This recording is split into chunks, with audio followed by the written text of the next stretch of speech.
Audio unique education में आप सभी का हार्दिक स्वागत है। आज का विषय बहुत ही मज़ेदार है, मज़ा आ जाएगा। मज़े से सीखना भी चाहिए। हमेशा प्रसन्न चित्त से समझकर उसे सीखना चाहिए और उम्मीद करते हैं आज आप लोग जो सीखेंगे वो कभी भूलेंगे नहीं। जो कभी नहीं भूलें, इस प्रकार से आज हम बता रहे हैं और आपको भी समझना है। आज का विषय है वाक्य, उनके भेद, परिभाषा सहित। इससे पहले ये हम कहेंगे कि जो सब्सक्राइब नहीं किए हों, सब्सक्राइब जरूर कर लेंगे, लाइक शेयर कर लेंगे ताकि दूसरे को लाभ हो। हमेशा दूसरे को लाभ देने का प्रयास होना चाहिए। साथ ही हमारे यूनिट में काम करने वालों का भी मनोबल बढ़ा रहे। तो चलिए अब हम मुख्य विषय पर आते हैं। शब्द सबसे पहले किसे कहते हैं, जिससे संबंध हम पहले भी पढ़ चुके हैं। अक्षरों एवं वर्णों के सार्थक समूह को शब्द कहते हैं। अब आज हम पढ़ने जा रहे हैं वाक्य।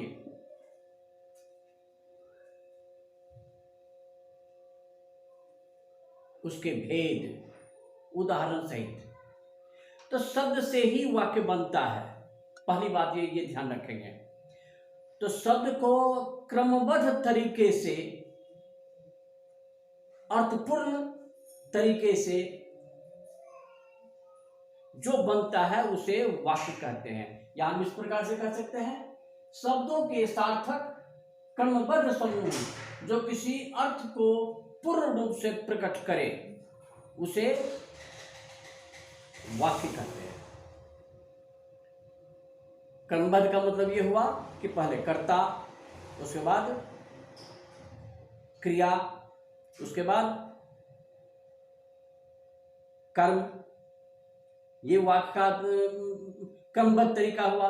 उल्टा पुल्टा कहीं रख देंगे तो वाक्य नहीं बनेगा। इसलिए क्रमबद्ध तरीके से हम इस प्रकार रखते हैं जिससे पूर्ण अर्थ रखता है।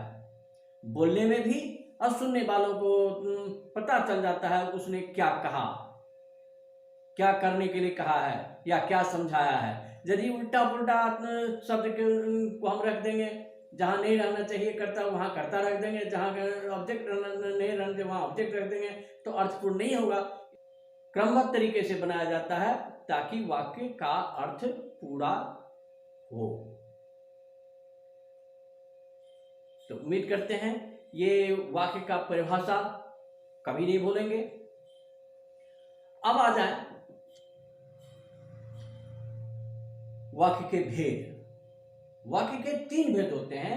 एक होता है सरल वाक्य, जिसमें कर्ता, क्रिया और कर्म मात्र होते हैं। जैसे वह खाता है, तो कर्ता हुआ और क्रिया हुआ। हिंदी में हम कर्म को रखते हैं, जैसे वह आम खाता है, तो पूरे सरल वाक्य हुए और सार्थक वाक्य हुए, पूर्ण अर्थ प्रदान करता है, तो ये हुआ सरल वाक्य। दूसरा होता है संयुक्त वाक्य। संयुक्त वाक्य कहते हैं जो 2 स्वतंत्र वाक्य को किसी कंजंक्शन के माध्यम से अर्थात संयोजक से जोड़ते हैं। 2 स्वतंत्र वाक्य, याद रखिए कि जो स्वतंत्र वाक्य है उन 2 स्वतंत्र वाक्य को किसी संयोजक से जोड़ते हैं तो उसे कहते हैं संयुक्त वाक्य। जैसे मोहन एक अच्छा लड़का है, ये स्वतंत्र वाक्य है, किसी दूसरे वाक्य पर निर्भर नहीं है। वह गरीब है, दोनों स्वतंत्र वाक्य है। लेकिन अगर इसको एक वाक्य बनाना चाहें तब क्या करेंगे? मोहन एक अच्छा लड़का है पर वह गरीब है। तो दोनों वाक्य को हम संयोजक पर दे करके या किंतु दे सकते हैं, किंतु दे करके परंतु दे सकते हैं, परंतु दे करके दोनों वाक्य को हम जोड़ते हैं तो ये वाक्य हुआ संयुक्त वाक्य। अब आ जाए मिश्र वाक्य या मिश्रित वाक्य, हम किसे कहेंगे? और मिश्रित वाक्य को हम जोड़े तो वो भी कनेक्टर से ही, संयोजक से ही जोड़े जाते हैं, संयोजक से ही जोड़े जाते हैं, पर होता है भिन्न। क्या? तो ये होता है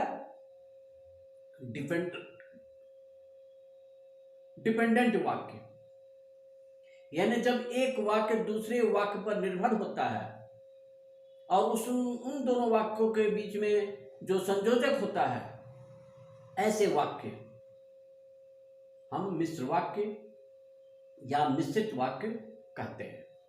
जैसे तुम्हारे आने पर ही मैं वहां जाऊंगा, या मैं तुम्हारा इंतजार करूंगा जब तक तुम वहां आओगे। तो दोनों वाक्य एक दूसरे पर निर्भर है, एक ही वाक्य यहां अधूरा रहेगा। ऐसे वाक्य जो परतंत्र वाक्य को जोड़ता है, या हम ये कहें कि जब दो या दो से अधिक परतंत्र वाक्य एक वाक्य में जोड़े जाते हैं तो ऐसे वाक्य मिश्र वाक्य या मिश्रित वाक्य कहा जाता है।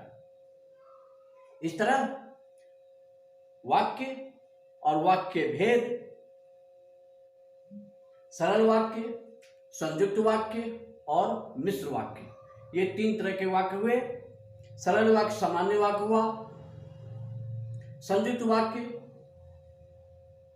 स्वतंत्र वाक्य को जोड़ा जाता है तब संयुक्त वाक्य बनता है, और मिश्र वाक्य या मिश्रित वाक्य जो एक दूसरे पर निर्भर होता है अर्थात परतंत्र वाक्य को जोड़ा जाता है तो इसे मिश्रित वाक्य या मिश्र वाक्य कहते हैं। इसे ध्यान में रखना बहुत ही आवश्यक है, इसलिए हर किसी एग्जाम में, खास करके बोर्ड में वाक्य के विश्लेषण में पूछे जाते हैं, इसे ध्यान में रखना है। उम्मीद करते हैं मजा आ गया होगा सीखने में और कभी रटने की जरूरत नहीं पड़ेंगे, आप अभी सीख लिए होंगे। इस तरह बार बार उसे देखें और समझने की कोशिश करें, रटने की कोशिश ना करें। रटने से फिर भूल जाएंगे, लेकिन समझ करके यदि करेंगे तो कभी नहीं भूलेंगे। धन्यवाद।